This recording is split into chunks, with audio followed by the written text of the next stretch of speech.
بسم اللہ الرحمن الرحیم، السلام علیکم۔ آپ دیکھ رہے ہیں یوٹیوب چینل، میں ہوں فخر حیات گوندل۔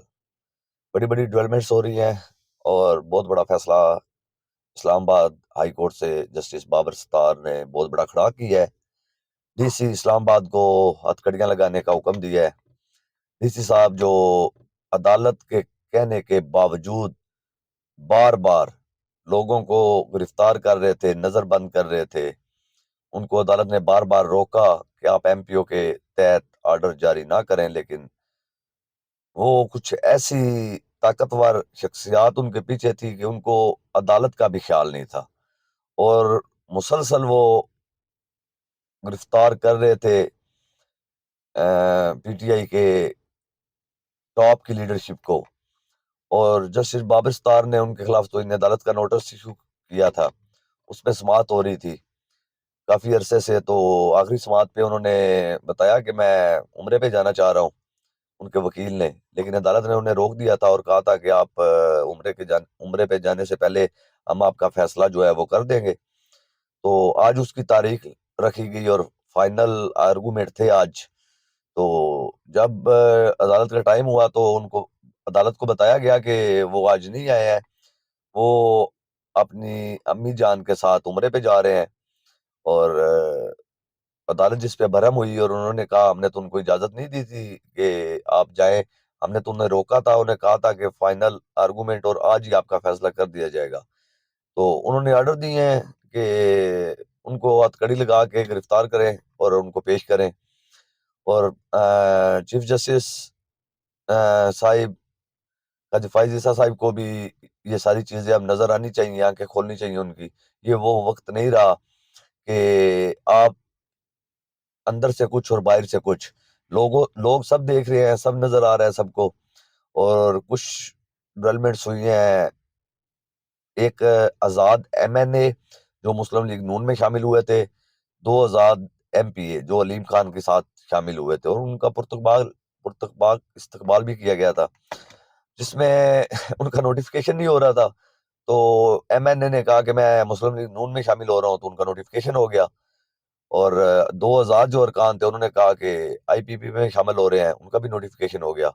لیکن انہوں نے جب ان کا نوٹیفیکیشن ہو گیا، ان کو مل گیا، تو 2 ایم پی اے اور آزاد ایم این اے انہوں نے جا کے پی ٹی آئی کے ساتھ جا کے کھڑے ہو گئے اور احمد رضا صاحب کی جو پارٹی ہے اس کو جوائن کر لیا اور حلف نامہ بھی جمع کروا دیا، کیونکہ یہ بھی پاکستانی ہیں، آپ میں سے ہی ہیں، یہ بھی آپ کو جانتے ہیں اچھی طرح کہ کیا کرنا ہے اور کیا نہیں کرنا۔ تو ایک الیکشن جو رکا ہوا تھا 6 پولنگ سٹیشن پہ، اس دن پولنگ نہیں ہو سکی تھی، مولانا فضل الرحمان کا بیٹا جہاں سے الیکشن لڑ رہا تھا، وہاں کے حالات خراب بتائے گئے تھے اور 6 پولنگ سٹیشن کو روک دیا گیا تھا، نتیجہ بھی، اور دوبارہ الیکشن کرانے کا کہا گیا تھا۔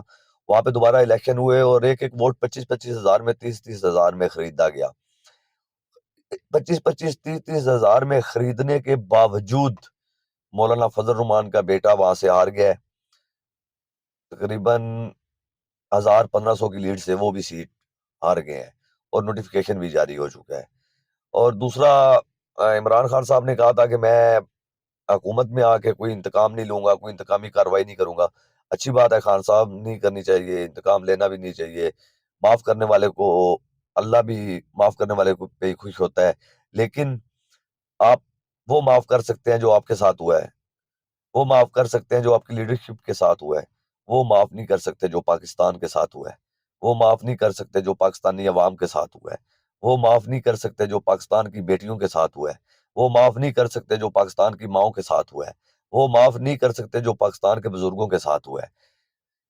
یہ آپ کو بیوروکریسی کو ایک ایسا سبق سکھانا چاہیے حکومت میں آ کے کہ ان کی آنے والی نسلیں بھی یاد رکھیں کہ شاہ سے زیادہ شاہ کے وفادار جو بنے ہوئے ہیں، ان کو پتہ ہونا چاہیے کہ یہ کسی پارٹی کے ملازم نہیں ہے، یہ پاکستان کے ملازم ہیں، پاکستان کو سرو کر رہے ہیں۔ یہ مسلم لیگ نون، پیپلز پارٹی یا پی ٹی آئی یا جماعت اسلامی یا کسی بھی پارٹی کے ملازم نہیں ہے، یہ عوام کے ٹیکس پیئر سے یہ پیسہ لیتے ہیں، یہ عوام کے ملازم ہیں، اور عوام کے حقوق کا خیال کریں، آئین اور قانون کے مطابق کام کریں۔ غلط حکم ماننے سے انکار کریں. ایک ایسا آپ کو ان کے ساتھ رویہ اپنانا چاہیے، ایک ایسا سبق سکھانا چاہیے کہ ان کی آنے والی نسلیں بھی یہ غلط کام نہ کریں. اور جو لوگ غلط کام کر رہے تھے، میں عدالتوں کو کہوں گا کہ جو آپ آرڈر لکھواتے ہیں، کیونکہ ایک جگہ عدالت جہاں سے ہر ایک کو انصاف کی توقع ہوتی ہے، جب آپ آرڈر لکھواتے ہیں تو اس آرڈر میں لکھیں کہ یہ بندہ یا اس کی فیملی میں سے کوئی بھی ان کو بلیک لسٹ میں ڈالیں، ان کو ریڈ مارک کریں، ان کو کہ پاکستان میں ان کو کوئی ملازمت نہیں دی جائے گی. جو غیر قانونی کام کرتا ہوا پکڑے یا جن پہ الزام ہو، تحقیقات ہو، ثابت ہو جائے، وہ ان کو پاکستان میں نوکری نہیں دی جائے گی. وہ پاکستان میں کہیں بھی سرکاری یا پرائیویٹ بھی جاب نہیں کر سکتے ہیں. پھر وہ مزدوری کریں مزدوروں کی طرح باہر جا کے، یا ادھر ان کو پتا چلے کہ اگر ہم پڑھ کے اس عہدے پہ آ رہے ہیں، اللہ پاک ہمیں عزت دے رہے ہیں، تو ہمیں کیسے کام کرنا ہے. پاکستانی عوام کے ہم ملازم ہیں، ہم پارٹیوں کے نوکر نہیں ہیں. اور پاکستانیوں، جیسے آپ ابھی اپنے ملک کے لیے نوجوان، خاص طور پہ جو یوتھ ہے، جیسے ابھی کھڑے ہوئے ہیں، جیسے ابھی لڑ رہے ہیں، ابھی بہت سی لڑائیاں آپ کو لڑنی ہے. یہ حکومت آ جانا، بن جانا، عمران خان صاحب کا آ جانا، یہ کوئی بڑی بات نہیں ہے. جیسا کہ آج پاکستان کے سب سے بڑے ایوان سینٹ میں آواز اٹھائی گئی ہے. ایوان جو ہوتے ہیں وہ اصل میں پاکستان کی نمائندگی کرتے ہیں، اور سینٹ پاکستان کا دنیا میں سب سے بڑا ایوان سینٹ ہوتا ہے. آج پی ٹی آئی نے، جماعت اسلامی نے اور جے یو آئی فے نے، نام لینا پڑتا ہے، انہوں نے بھرپور طریقے سے آج مقدمہ لڑا ہے اور چیف الیکشن کمشنر کو سے استعفے کا مطالبہ بھی کیا ہے، اور آرٹیکل 6 لگانے کا بھی مطالبہ کیا ہے، اور یہ کہا ہے کہ جو 50 ارب روپیہ پاکستانی عوام کا اس الیکشن پہ خرچ کیا گیا ہے، کیونکہ یہ الیکشن تو تھے ہی نہیں. پاکستان کی تاریخ میں اتنے بدترین الیکشن ہم نے نہیں دیکھے. سنتے آئے ہیں اور 5-6 الیکشن تو خود بھی دیکھ چکے ہیں، لیکن اتنے بدترین الیکشن نہیں دیکھے جتنے اس دفعہ ہے. تو سینٹ میں مطالبہ کیا گیا ہے، اور ہم بھی مطالبہ کرتے ہیں کہ چیف الیکشن کمشنر جو کہ پاکستان کے ٹیکس پیئر لوگ ہیں، ان کے پیسوں سے تنخواہ لیتے ہیں، مرات لیتے ہیں، ان کو فی الفور استعفیٰ دینا چاہیے. ڈپٹی کمشنر اسلام آباد کے الزام کے بعد تو انہیں استعفیٰ دے دینا چاہیے تھا، اور چیف جسٹس آف پاکستان کو کم از کم بینچ سے الگ ہو کے ایک لارجر بینچ بنانا چاہیے جو اس کو سنے الیکشن کے متعلق. بھٹو کا آج بھی کیس لگا ہوا تھا، اتنے عرصے بعد اگر اس میں لارجر بینچ 9 ججز بیٹھ سکتے ہیں، اس کا فیصلہ دوبارہ سے کرنے کی کوشش کر رہے ہیں، ان کو کچھ مہیا کرنے کی کوشش کر رہے ہیں، یا بھٹو کو پھر سے زندہ کرنے کی کوشش کر رہے ہیں. ہو سکتا ہے عدالتی فیصلہ غلط ہو، اسے ٹھیک کرنے کی کوشش کر رہے ہوں، لیکن آپ اتنا پیچھے جا کے تو عدالتی فیصلے ٹھیک کر رہے ہیں، لیکن جو ابھی ہو رہا ہے عدالتوں میں، آپ اس طرف بالکل دھیان نہیں دے رہے ہیں. وہاں پہ آپ کہتے ہیں اگر کسی کے پاس کوئی ثبوت ہے، کوئی پروف ہے تو وہ لائیں. ابھی کے جو معاملات ہیں ان پہ تو آپ پروف مانگتے ہیں، اور آج سے 50 سال 40 سال پیچھے جا کے آپ ایک کیس کھولتے ہیں، اس کے کیا پروف ہے آپ کے پاس؟ کیا شہادتیں ہیں آپ کے پاس؟